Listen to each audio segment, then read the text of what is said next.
Hello friends, welcome back to Cini World. Today I am going to explain you a crime thriller film from 2010, titled 13. Spoilers ahead. Watch out and take care. In a building where lots of money changes hands, under a very peculiar light bulb, Vincent is holding a gun against a man's head as the man points his own gun at him in return. As Vince waits for the right moment to shoot, he remembers how all this got started. 4 days earlier, in Ohio, Vince, his mother, and his sisters agreed to put up their house for sale so that they can pay for his father's medical bills. He's been in the hospital for a while because of an accident. Vince visits his dad every day before going to work. As an electrician, he works with a variety of clients, and today's is Mr. Harrison, who has received a mysterious letter and doesn't know he has a cop parked across the street, taking pictures of him. When he tells his girlfriend about the letter, Vince overhears him saying it'll bring him a lot of money.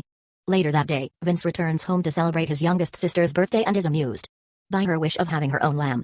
Meanwhile, on the other side of the country, Jasper Baggas meets with some shady man that lend him $2 million, expecting him to pay back $3 million in 3 days. The next day, when Vince visits his dad at the hospital, the doctor tells him another operation will be needed, which of course will make the debt worse. Afterward, Vince goes back to work at Mr. Harrison's and overhears him telling a friend that this special job will give him a large amount of money in just 1 day. He did the same job in the past and managed to make it because of luck, but the memories haunt him.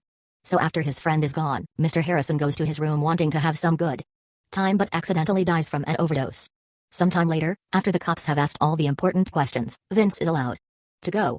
But before he leaves, he stops by Mr. Harrison's desk and steals the mysterious envelope, which has a train ticket for New York and a CPS receipt for pickup. Vincent goes to the post office, gives his ID to the clerk when he asks for it, and in return he gets a package with a phone, $500, a key, and a letter with a spider logo and instructions that tell him to use the money for the hotel in New York, and that he should only use the phone provided he can't take his own. He'll later receive further instructions.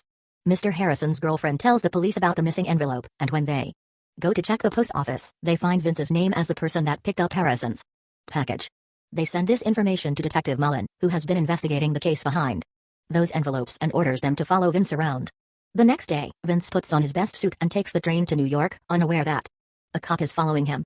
He makes it to the big city and stays in the hotel as the instructions said, and later, in the middle of the night, he gets a call on his new phone. Pretending to be Harrison, Vince receives new instructions, which he follows to a T. The following day, he goes to the Postnet store by Grand Central, uses the key to open a P.O. box, and finds a new envelope with another train ticket, a small piece of cork with the number 13 on it, and even more instructions. His ticket is for Macomb, but he must get off one stop before. Later on the train, Vince is asked for his ticket by the inspector, who then tells the cops about Vince's destination being Macomb.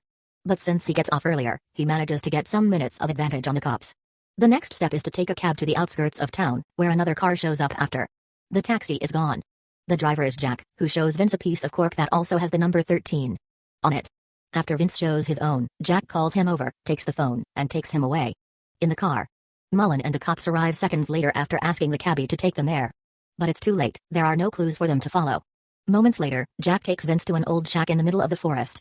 Another 2 men there give Vince new plain clothes to wear and inspect his old ones, getting sure he hasn't hidden anything in them. They go as far as cutting off the heels of his shoes. Then Vince is driven to another location, this time a huge mansion filled with rich people. There, Vince meets his patron Joe, who obviously can tell he isn't Harrison.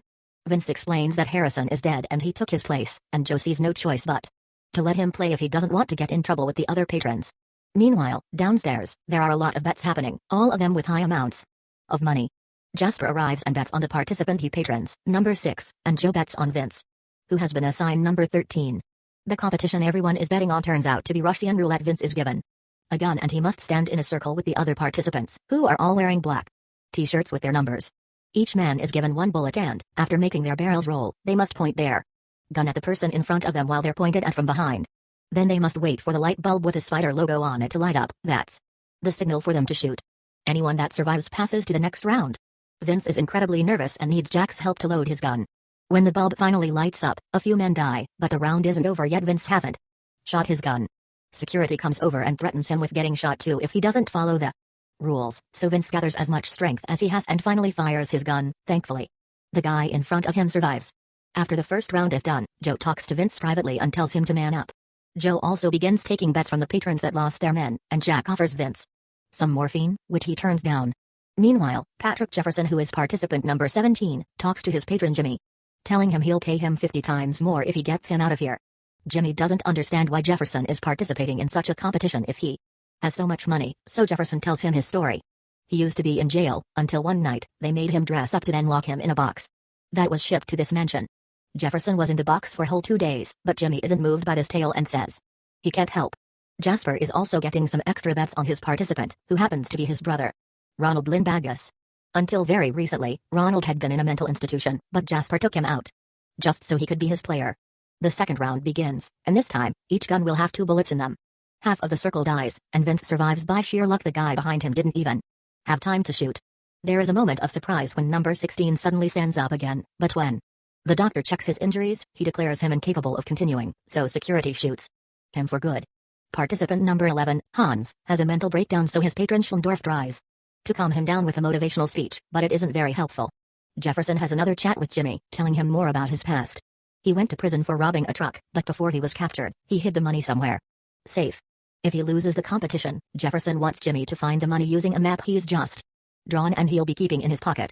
Jimmy can keep half of the money if he sends the other half to Jefferson's son, who is also in jail, and Jimmy accepts the deal.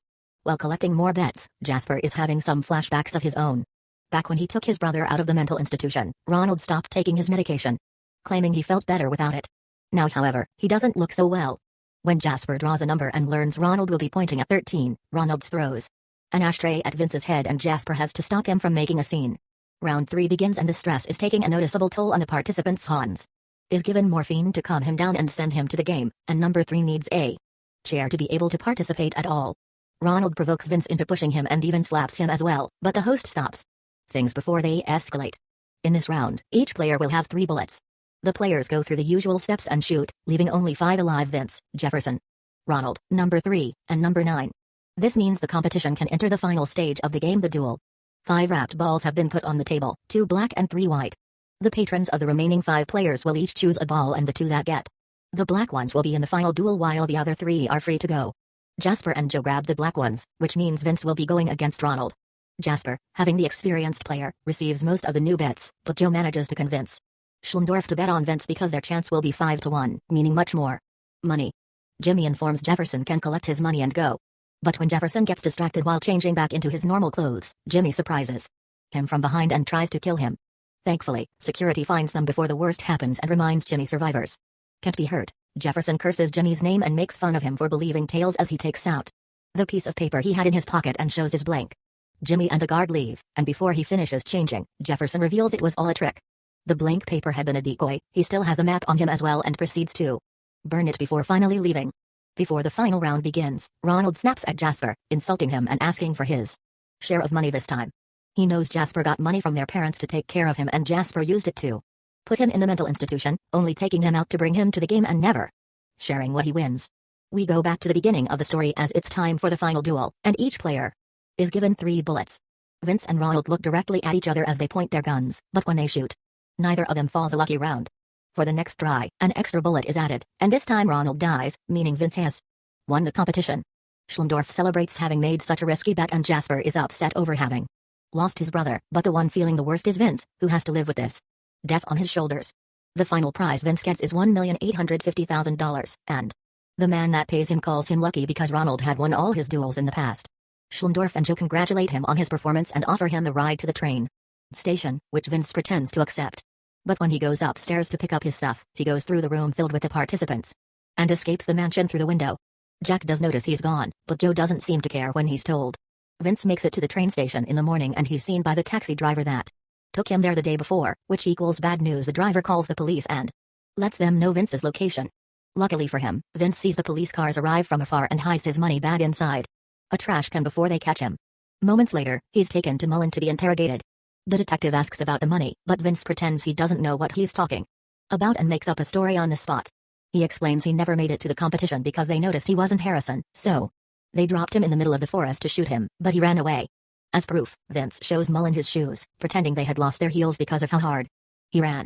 Vincent is willing to identify their faces if Mullen never catches these guys, but he can't take the detective to the location they dropped him at because they had blindfolded him. Without having any more clues or evidence to chase, Mullen has no other choice but to let Vince go.